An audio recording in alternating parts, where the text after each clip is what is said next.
नमस्कार पब्लिक, बरेच दिवसातून ब्लॉग करतोय. काही चुकलं तर माफ करा.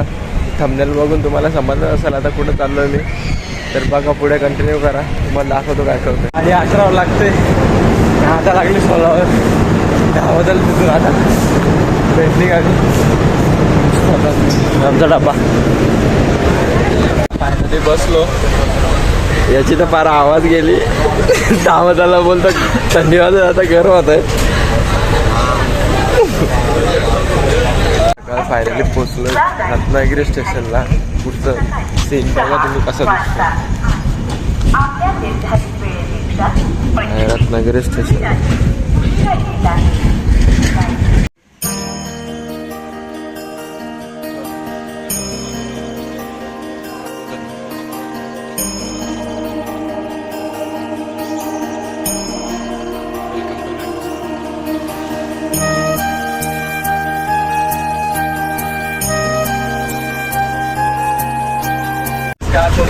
आत्ताच रेंटवर गाडी घेतली आणि आता निघालोय भक्ती दिवसला. भक्ती दिवसमध्ये जाऊ, फ्रेश होऊन आपण जाऊ गणपतीपुळे मंदिरात पाया पडू आणि बघू पुढचा प्रवास कुठं जायचं ते.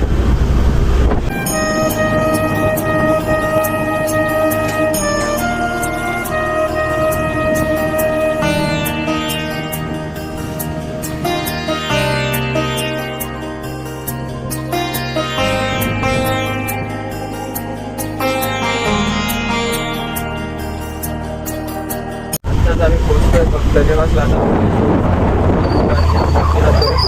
आताच पोचलोय भक्त निवासमध्ये. आता फ्रेश हो आणि मग आवरून निघू आम्ही.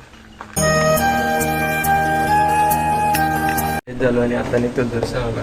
दाखवतो तुम्हाला मंदिर पण कसं आहे, बीच पण कसं आहे. आतमध्ये मोबाईल घेऊन जाऊन दिला तर तुम्हाला दर्शन देतो, नाही तर नाही जमणार. लाईनीला गर्दी तर नाही आहे काय आज, बघू शकता. आज काहीच गर्दी नाही आहे. दर्शन बघू कधी होतं आहे.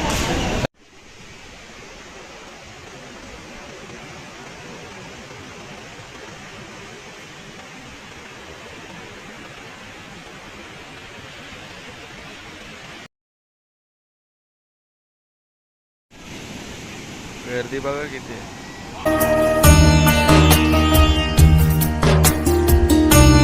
दर्शन घेतलं आणि आता निघालो काशी कोकण बघायला. दाखवतो तुम्हाला कसं आहे.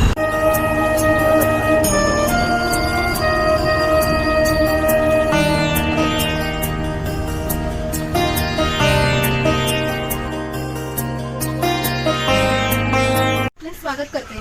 Konkan tourism development and research centre यांची संस्था आहे आणि या ठिकाणी आम्ही पर्यटनातून रोजगार निर्मिती हा विषय घेऊन आम्ही ते काम करत आहोत. आपली संस्कृती निसर्गातून फुललेली आहे. पूर्वजांनी विविध वनस्पती व प्राणी यांना देवत्व बहाल करून कृतज्ञता व्यक्त केली आहे. पूर्वी प्रत्येक गावामध्ये राखीव जंगल असे, त्याला देवराई असे म्हणत.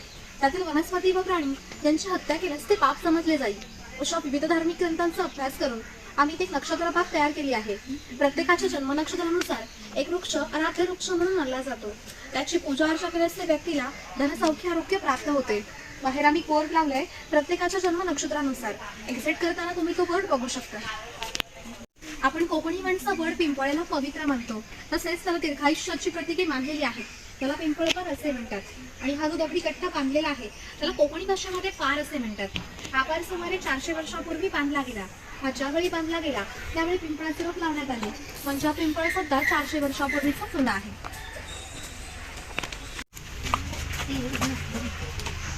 हा शिलालेख आहे. त्या शिलालेखामध्ये ती कविता कवी माधव यांनी 100 वर्षापूर्वी लिहिली. चिपळूण येथे झालेल्या पहिल्या कोकण मराठी साहित्य संमेलनामध्ये त्या कवितेला कोकणची प्रातिनिधिक कविता म्हणून स्वीकारण्यात आले. त्या कवितेत कवींनी निसर्ग सौंदर्याचे वर्णन केले आहे. त्या कवितेत नंदनवन हा शब्द आला आहे. नंदनवन या शब्दाचा अर्थ स्वर्गातील इंद्राची बाग. ते जितकी सुंदर आहे तितकेच आपली कोकणही सुंदर आहे. ही गुहा आहे, गुहा काळाचे प्रतीक आहे. गुहेच्या अलीकडे आहे वर्तमान काळ, तर गुहेच्या पलीकडे आहे 500 वर्षापूर्वीचा भूतकाळ. तर इथून पुढे जाणार आहोत. 500 वर्षापूर्वी कोकणी माणसे कशी राहत होती, त्यांची ग्रामरचना, समाजरचना, खाद्य संस्कृती, परंपरा कशा होत्या, त्या पुढे पाहणार आहोत. गुहेतून इथं वाकूया.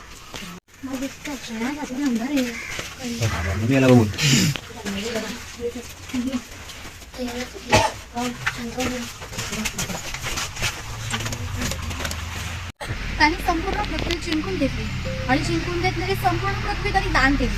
आणि दान केलेली कोणतीही गोष्ट आपण स्वतःसाठी वापरत नाही, परंतु यांना राहण्यासाठी भूमी आवश्यक होती. आज आपण ज्या ठिकाणी उभे आहोत त्या ठिकाणी हजारो वर्षांपूर्वी समुद्र होता, तर तशी त्यांनी युद्ध केले व 40-50 किलोमीटर पाठीमागे ढकलले व या ठिकाणी सुंदर अशा कोकण प्रदेशाची निर्मिती केली. म्हणून या भूमीला परशुराम भूमी असे म्हणतात. कोकणामध्ये लाल रंगाचा जांभळावाचा दगड मिळतो.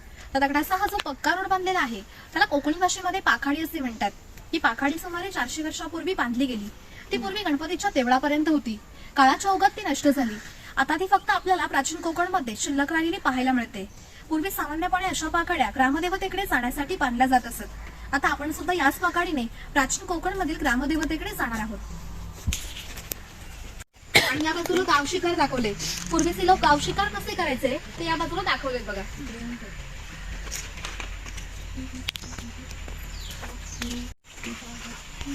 हे त्रिफळाचं झाड आहे. त्रिफळाची फळे जंतुनाशक असतात, म्हणून यांचा वापर शेतकरी धान्य साठवण्यासाठी करतो. तसेच याचा वापर गरम मसाल्यासारख्या पदार्थांमध्येही केला जातो. माडी खणणारा देवतेचं मंदिर आहे. पूर्वी धार्मिक संस्था गाव नियंत्रित करत असत. गावातील सगळे लोक इथे एकत्र येत असत. जर गावातील 2 व्यक्तींची भांडणे झाली तर सगळा गाव एकत्र येऊन गाव प्रमुख न्यायदान करीत असते. आणखी एक महत्वाचं वैशिष्ट्य म्हणजे जगभर अशी प्रथा आहे की प्रत्येक जाती धर्माचे लोक हे आपापल्या देवाकडे जातात व देवाचं दर्शन घेतात. तसंच आपण कोकणी माणसं सुद्धा वर्षभर देवळात जाऊन देवाचं दर्शन घेतो. पण जेव्हा शिमग्याचा सण येतो तेव्हा हाच देव पालखीमध्ये बसवून प्रत्येकाच्या घरोघरी नेला जातो. म्हणजे कोकणी माणूस आणि देव यांचं नातं इतक्या जवळच आहे की आमचं त्याच्याकडे येणं जाणं असतं. तसंच या देवीचं नाव आहे वाघजाई. हे नाव मी जाणीवपूर्वकच ठेवलंय. असं म्हणतात की ज्या निसर्गात वाघ आहे तो निसर्ग समृद्ध असतो. 500 वर्षापूर्वीचा निसर्ग सुद्धा असाच समृद्ध होता. तर आमच्या भावविश्वामध्ये देवत्वाचं स्थान आहे. आपण कोकणी माणसं वड पिंपळ साप नद्याची पूजा करतो, म्हणजेच आपण निसर्ग पूजक माणसे आहोत. म्हणून या देवीचं नाव सुद्धा निसर्गाशी संबंधित असंच ठेवलंय वाघजाई.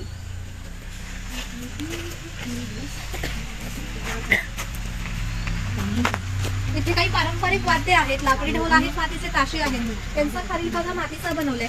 हे ताशे 110 वर्षापूर्वीचे जुने आहेत. ही वाद्य वाजवणारे जर कसबी असतील तर यांचा आवाज 1 ते 2 किलोमीटर पर्यंत लांब जात असे. पूर्वी यांचा वापर संदेश वहन आणि धार्मिक कार्यामध्ये केला जात असे.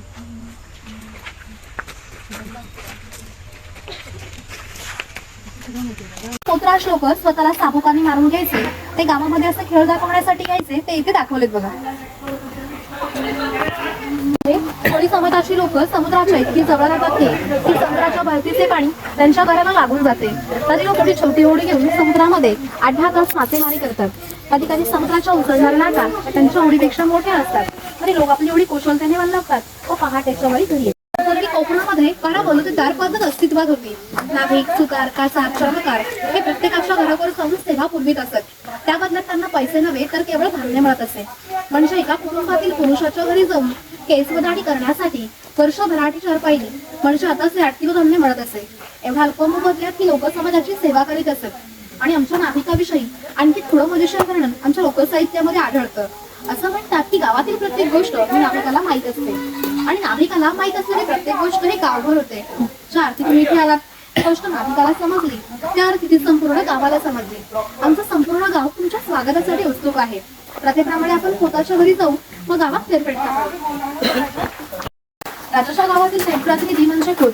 धार्मिक व राजकीय बाबतीत पहिला माना खोताचा असे. खोत हा गावचा प्रमुख असे. गावात न्यायदान करणे, महसूल गोळा करणे, कायदा व सुव्यवस्था सांभाळणे ही कामे खोताची असत. ही खोताची बायको आहे. खोतनी स्त्रिया सुंदर विद्यार्थी शिवराई होत्या, परंतु त्यांना स्वातंत्र्य नव्हते. माझघराचा उंबर काही त्यांच्यासाठी मर्यादा होती. ही खोताची 2 मुले आहेत. ती आपला परंपरागत खेळ सोंगट्या खेळत आहेत. हा खेळ महाभारतात धर्मराज व दुर्योधन यांच्यामध्ये युद्ध नावाने खेळला गेला. त्याच्यामध्ये हस्तगंती फासे असतात, शंखांच्या कवड्या असतात. त्या टाकून एक विशिष्ट प्रकारचे दान मागितले जाते. त्यानुसार या सोंगट्या पुढे मागे सरकावून हा खेळ खेळला जातो. हा खेळ खेळणारे जर कसबे असतील तर हा खेळ 1-2 रात्री सहज रंगत असे. इतका हा मजेशीर खेळ आहे. त्या घराची रचना पहा. खोच्या उंचावर त्याच्याला ओटी असे म्हणतात. मान्यवरांनी ओटीवर बसायचे. ती जी समोर आहे ती पडवी सर्वसामान्यांनी पडवीला बसायचे. तर खोताच्या डाव्या साईडला आहे स्वयंपाकघर, तर खोताच्या उजव्या साईडला आहे देवघर आणि खोताच्या मागच्या साईडला आहे माजघर म्हणजे पूर्वीची बेडरूम. घराचे छप्पर पावरती छोटे छप्पर मध्ये गॅप खाली मोठे छप्पर. कोकणातील घरांमध्ये उष्णता फार असते. ती उष्ण वाया गॅप मधून बाहेर जाते. तो बाहेरच्या खंडावरती ती जागा घेते. त्यामुळे घरातील वातावरण थंड राहते. घरासमोर अंगण आहे, अंगणात तुळस आहे. अंगण हे कोकणी घराचं वैशिष्ट्य आहे. तुम्हाला कोकणातील एकही घर असं दिसणार नाही की ज्यापुढे अंगण नाही आणि तुळसही नाही. या इथे बघा अर्किटेक्चरचे प्रकार दाखवले, तुम्ही ते बघू शकता. असं घर आणि याच्या अपुऱ्या कपड्यांवर जाऊ नका. हा आमच्या गावातील एक महत्वाचा उत्पादक घटक होता. तो एकूण धान्याचे उत्पादन करीत असे. गावातील 12 बलुतेदार, राजा, खोत त्यांना धान्य पुरवण्याचे महत्वाचे काम हा आमचा शेतकरी करीत होता. म्हणजे आमच्या ग्रामीण अर्थव्यवस्थेचा पायाभूत घटक हा आमचा शेतकरी होता. त्याचं पूर्वी जसं घर होतं तसंच घर आम्ही ते उभारलं आहे. ही जी पेटलेली चूल दिसते तिला कोकणी भाषेमध्ये पिरसा असे म्हणतात. ती सतत पेटली ठेवली जायची, कारण घरामध्ये पूर्वी लाईटर किंवा माचीस नव्हती.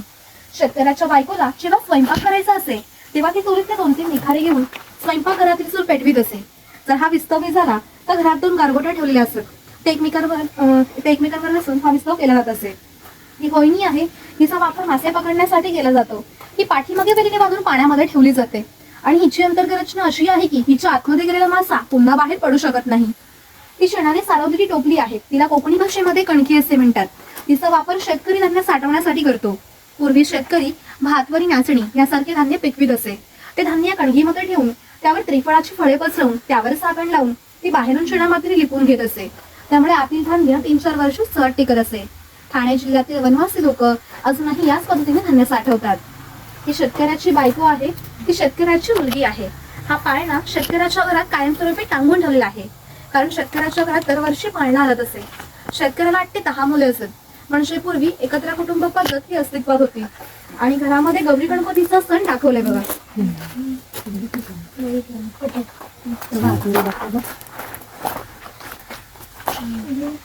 करीत असे. गणपती आले की गणपतीच्या वेळी लाल मातीचे गणपती तयार करणे, दिवाळीची पेंटाकर करणे, कुमारची मटकी तयार करून ती प्रत्येकाच्या घरोघरी नेऊन पोहोचवण्याचे काम हे कुंभाराचे असे. आणि हे जे सफेद रंगाचा मडका आहे ते माडी काढायचा मडका आहे. कोकणामध्ये नारळाची झाडं मोठ्या प्रमाणात असतात.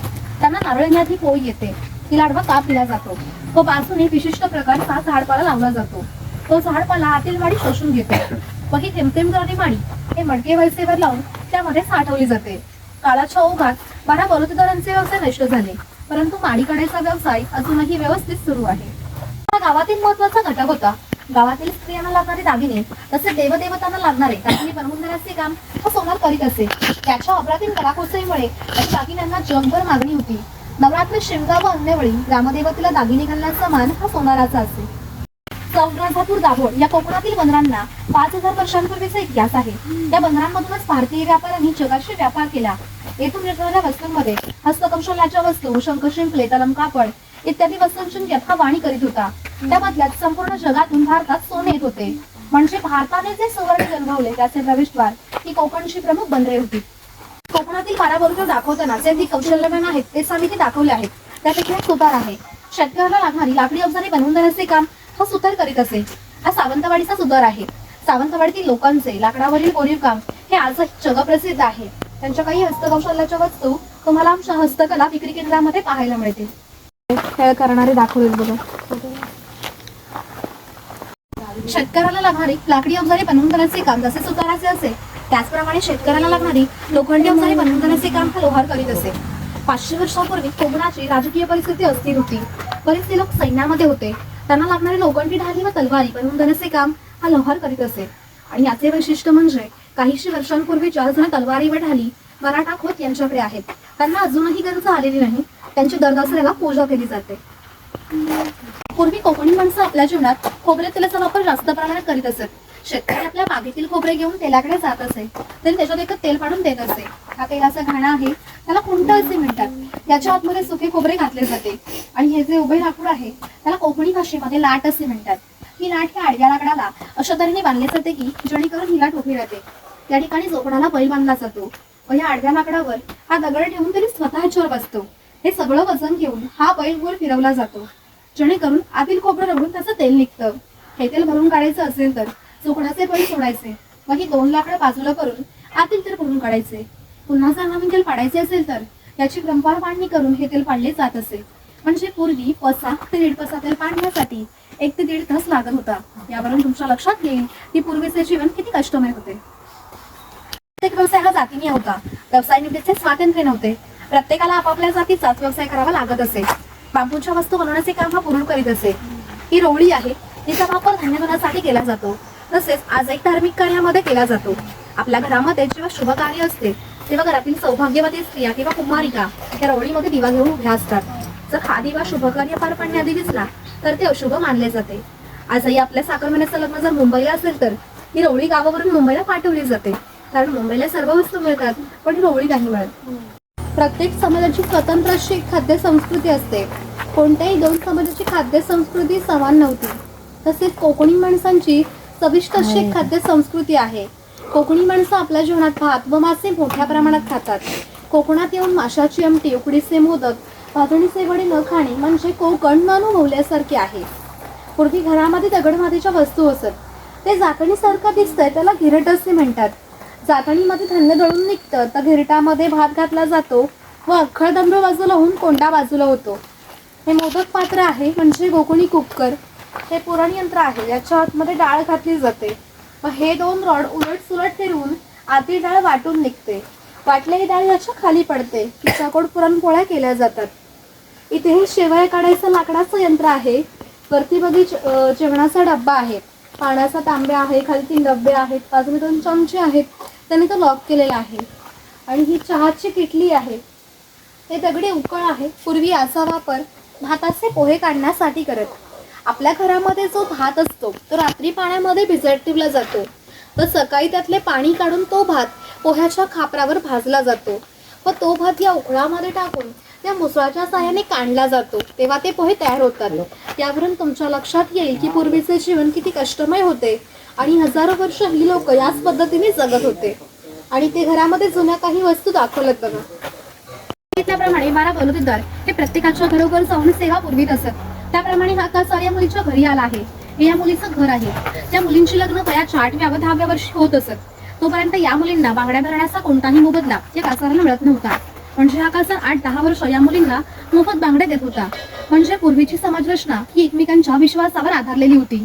थोडक्यात 12 बलुतेदार हे आपला नफा किंवा तोट्याचा विचार न करता आपले एक कर्तव्य म्हणून काम करीत होते.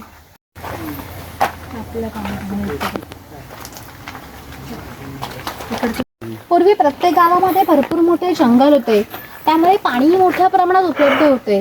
ज्या ठिकाणी उंचावट्यावर 12माही पाणी असे तेथे धरण बांधून हे पाणी प्रत्येकाच्या घरोघरी पाटाच्या साहाय्याने नेले जात असे.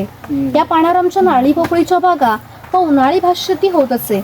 उन्हाळी भातशेतीला पाणी भरपूर प्रमाणात लागत होते. तेवढे पाणी प्रत्येक गावामध्ये उपलब्ध होते. ग्रामदेवतेनंतर पाणवठा असं एकमेव ठिकाण आहे की ज्या ठिकाणी सगळा गाव इथे एकत्र येत होता. गावातील स्त्रिया पाणी भरण्यासाठीच होत्या. तसेच गुराख्यांसारखे व्यावसायिक हे गुरांना पाणी देण्यासाठीच होते. म्हणजे आमच्या ग्रामीण जीवनाचं मध्यवर्ती केंद्र हे आमचं पाणवठा होतं. आणि वरती खवले मंजर दाखवलंय बघा.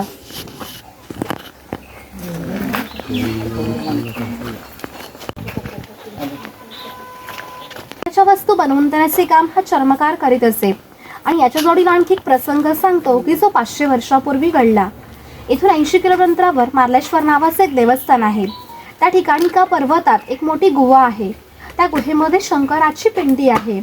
आणखीन एक महत्त्वाचं वैशिष्ट्य म्हणजे त्या गुहेमध्ये अजूनही जिवंत साप आहेत. पूर्वी मार्लेश्वर देव हे एका गावामध्ये राहत होते. त्या गावातील लोक वाईट मार्गाने वागू लागले. त्यामुळे शंकराचे पावित्र्य कमी होऊ लागले. हे शंकराला मान्य होणे शक्य नव्हते. म्हणून त्याने गाव सोडून जाण्याचा निर्णय घेतला व मकर संक्रांतीच्या आदल्या रात्री शंकर गावाबाहेर पडला. गावाबाहेर या चर्मकाराचे घर होते. चर्मकार गरीब नीतिवान पण श्रद्धाळू होता. शंकराने कोणत्याही जातीपातीचा विचार न करता चर्मकाराला मशाल दाखवण्याची विनंती केली व चर्मकाराने सुद्धा अतिथी देवभव समजून मशाल दाखवण्यास सुरुवात केली. व आज ज्या ठिकाणी मार्लेश्वर हे देवस्थान आहे त्या ठिकाणी आल्यावर शंकराने आपले खरे रूप प्रकट केले व चर्मकारास दर्शन दिले व त्यास सांगितले, यापुढे मी इथेच राहणार आहे. या गोष्टीला जवळजवळ 500 वर्ष होऊन गेली. परंतु आजही संक्रांतीला शंकराची मूळ गावातून पालखी निघते. तिला मशाल दाखवण्याचे काम चर्मकाराचा आजचा वंशजच करतो. म्हणजे मार्लेश्वर हे असं देवस्थान आहे की ज्या ठिकाणी कोणताही जातीभेद मानला जात नाही. मराठी शब्दाचा अर्थ आहे की ज्याच्याकडे भरपूर गुण आहे. हा धनगर समाज इतके दुर्गम ठिकाणी राहत असे की त्यांचा पहिला बस स्टॉप 10 ते 12 किलोमीटर अंतरावर असे. ही लोक जेव्हा गावामध्ये तेव्हा त्यांच्या पायात चामड्याच्या वाणा, हातात घुंगराची गाठी, खांद्यावर फाटकी घोंगडी या वेशभूषा देत असत. असे असले तरी धनगर 100 ते 125 गायी, 5 ते 25 म्हशी यांचा मालक असे. त्या काही म्हशींची किंमत 8 ते 10 हजारापर्यंत असते. या साऱ्यांची विक्री करायचे म्हटले तर काही लाखात जाते. इतक्या धनसंपत्तीचा मालक धनगर होता आणि याची राहणीमान साधी होती. इथे बकरीची गोटी आहे. जंगली श्वापदांपासून संरक्षण करण्यासाठी ही इतक्या उंचावर बांधलेली आहे. याच्या आतमध्ये 2 बांबूंच्या मध्ये फट आहे. याने केलेला महिला त्या फटीमधून खाली पडतो आणि त्याच्या पराची रचना जरी ओबडधोबड दिसली तरी कितीही पाऊस पडला तरी आतमध्ये पाणी जात नाही.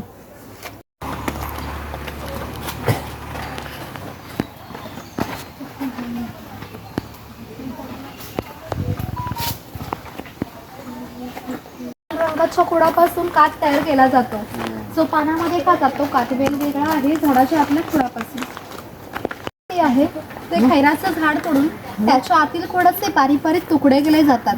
ते बारीक तुकडे या पहिल्या 4 मडक्यांमध्ये पाण्यासोबत उकळवले जातात व त्याचा जो लाल रंगाचा पाक तयार होतो तो पाक या 5व्या मडक्यामध्ये विशिष्ट ताप म्हणून उकळवला जातो व तो पाक या सावलीमध्ये चुकून त्याच्या वड्या पाडल्या जातात. त्यापासून कात तयार होतो. या कात तयार होण्याच्या प्रक्रियेला 3 ते 4 महिने लागतात. इकडे मुखवटे आहेत. मुखवटे करून तुम्ही जर फोटो काढणार असाल तर काढू शकता. पुढे आमचं विक्री केंद्र आहे. जर काही खरेदी करणार असाल तर करू शकता. तिथून पुढे लास्ट पॉईंट आहे शंकर.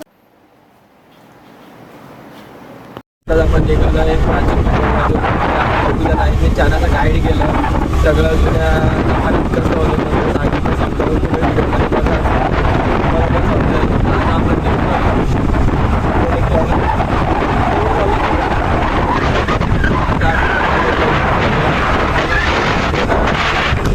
आलो जयगड किल्ल्यावर. गाड्या तर दिसत नाही तर बघू शकता एक पण गाडी नाही आहे आमची सोडून. तर बघू आतमध्ये काय आहे.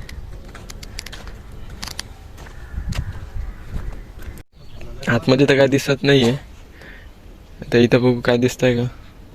आता वरती जातो बघू काय दिसतंय का इथून. अजूनपर्यंत तर काय दिसलं नाही आहे.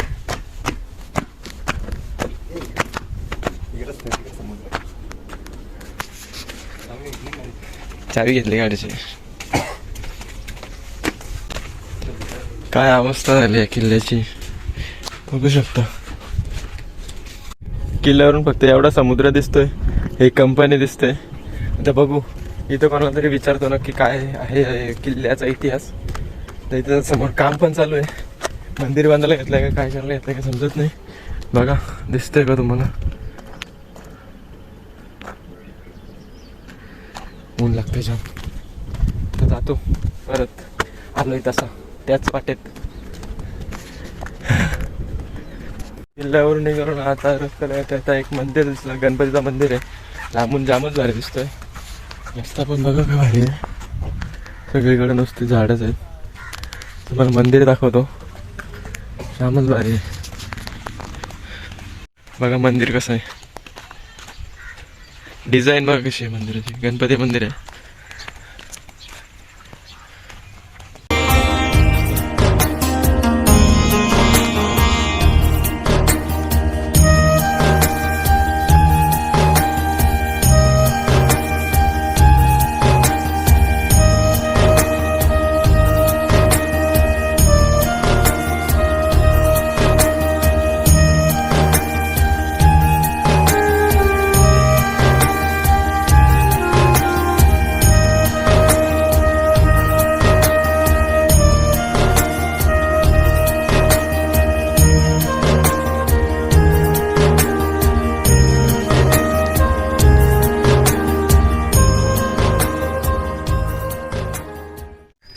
आता तुम्ही ज्या मंदिरातली मूर्ती बघितली त्या मूर्तीचे मूर्तिकार लालबाग परळचे विजय खातो.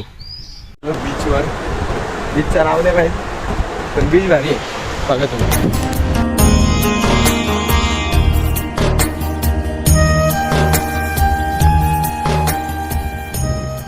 टपरी भेटली. आता टपरीमध्ये मॅगी भेटते. मॅगी खातो आणि मग बघू पुढे कुठे जायचं. पुढे पण बीच आहे.